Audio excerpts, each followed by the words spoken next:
At sinalita ng Panginoon kay Moises na sinasabi, "Salitain mo sa mga anak ni Israel, at sabihin mo sa kanila, pagpasok ninyo sa lupain na inyong mga tahanan na aking ibibigay sa inyo, at maghahandog kayo sa Panginoon ng pinaraan sa apoy na handog na susunugin, o ng hain upang tumupad ng panata, o ng kusang handog, o sa inyong mga takdang kapistahan, upang gawing masarap na amoy sa Panginoon, na mula sa bakahan o mula sa kawan.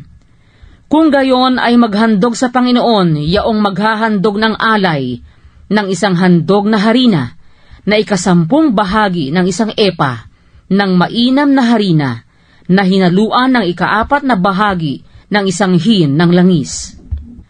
At ng alak na inuming handog, na 4 na bahagi ng isang hin, ang inyong ihahanda na kalakip ng handog na susunugin, o ng hain sa bawat kordero.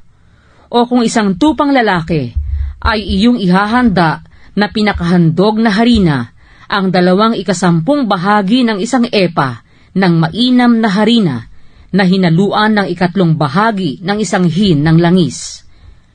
At bilang pinakainuming handog, ay iyong ihahandog ang 3 bahagi ng isang hin ng alak, na pinakamasarap na amoy sa Panginoon.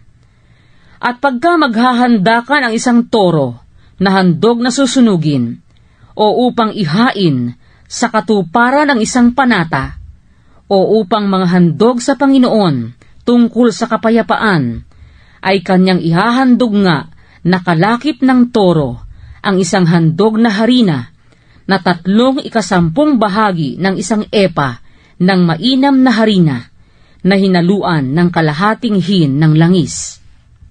At iyong ihahandog na pinakainuming handog ay kalahating hin ng alak, na pinakahandog na pinaraan sa apoy, na pinakamasarap na amoy sa Panginoon. Gayon gagawin sa bawat toro, o sa bawat tupang lalaki, o sa bawat korderong lalaki, o sa mga anak ng kambing. Ayon sa bilang ng inyong ihahanda, ay gayon ninyo gagawin sa bawat isa ayon sa kanilang bilang.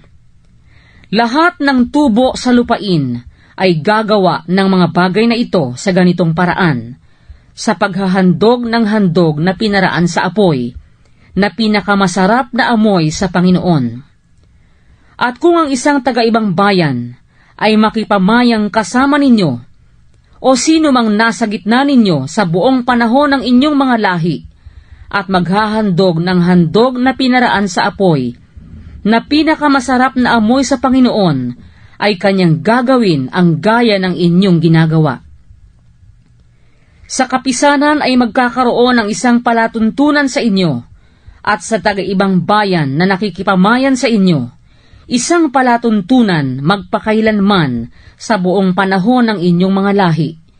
Kung paano kayo ay magiging gayon din ang taga-ibang bayan sa harap ng Panginoon.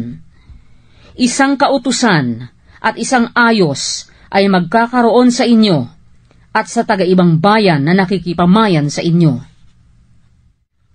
At sinalita ng Panginoon kay Moises na sinasabi, "Salitain mo sa mga anak ni Israel, at sabihin mo sa kanila, pagpasok ninyo sa lupaing aking pinagdadalhan sa inyo, ay mangyayari nga, na pagkain ninyo ng tinapay sa lupain, ay maghahandog kayo ng isang handog na itinaas sa Panginoon. Sa pinakauna sa inyong masang harina, ay maghahandog kayo ng isang munting tinapay, na pinakahandog na itinaas. Kung paano ninyo ginagawa ang handog na itinaas tungkol sa giikan, ay gayon ninyo itataas ito. Sa pinakauna sa inyong masang harina, ay magbibigay kayo sa Panginoon ng isang handog na itinaas sa buong panahon ng inyong mga lahi. At pagka kayo'y nagkamali, at hindi ninyo tinupad ang lahat ng utos na ito, na sinalita ng Panginoon kay Moises, sa makatwid bagay, lahat ng iniutos ng Panginoon sa inyo sa pamamagitan ni Moises, mula sa araw na lagdaan kayo ng utos ng Panginoon, at sa haharapin sa buong panahon ng inyong mga lahi, ay mangyayari nga na kung magkasala ng walang malay na hindi nalalaman ng kapisanan, na ang buong kapisanan ay maghandog ng isang guyang toro na pinakahandog na susunugin, na pinakamasarap na amoy sa Panginoon, nakalakip ng handog na harina niyaon, at inuming handog niyaon, ayon sa ayos, at isang lalaking kambing na pinakahandog dahil sa kasalanan. At itutubos ng saserdote sa buong kapisanan ng mga anak ni Israel, at sila'y patatawarin, sapagkat isang kamalian, at kanilang dinala ang kanilang alay na handog sa Panginoon na pinaraan sa apoy, at ang kanilang handog dahil sa kasalanan sa harap ng Panginoon dahil sa kanilang kamalian. At ang buong kapisanan ng mga anak ni Israel ay patatawarin, at ang taga-ibang bayan na nakikipamayan sa kanila, sapagkat tungkol sa buong bayang nakagawa ng walang malay. At kung ang isang tao ay nagkasala ng walang malay, ay maghahandog nga siya ng isang kambing na babae ng unang taon na pinakahandog dahil sa kasalanan, at itutubos ng saserdote sa taong nagkamali, kung tunay na siya'y nagkasala ng walang malay sa harap ng Panginoon, upang itubos sa kanya, at siya'y patatawarin. Kayo'y magkakaroon ng isang kautusan sa kanya na nagkasala ng walang malay, sa kanya na ipinanganak sa gitna ng mga anak ni Israel, at sa taga-ibang bayan na nakikipamayan sa kanila.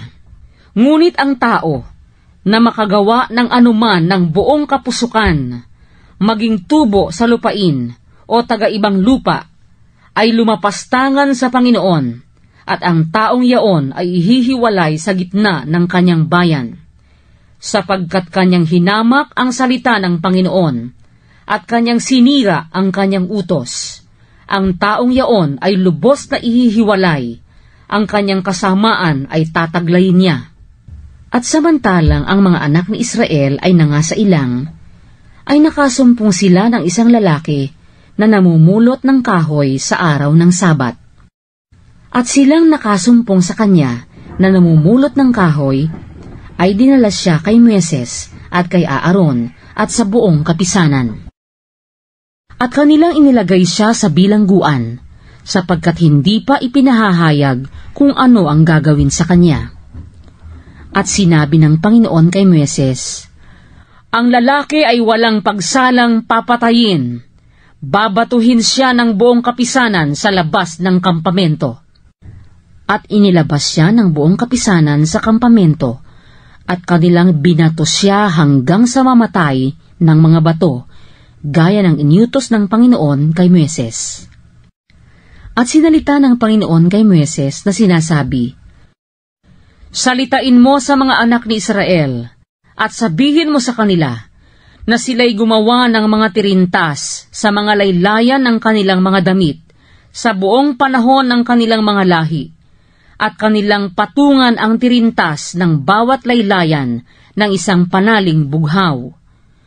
At sa inyo'y magiging isang tirintas upang inyong mamasdan, at inyong maalaala ang lahat ng mga utos ng Panginoon, at inyong tuparin, at upang huwag kayong sumunod sa inyong sariling puso, at sa inyong sariling mga mata, na siya ninyong ipinang-aapid, upang inyong maalaala at gawin ang lahat ng aking mga utos, at maging banal kayo sa inyong Diyos.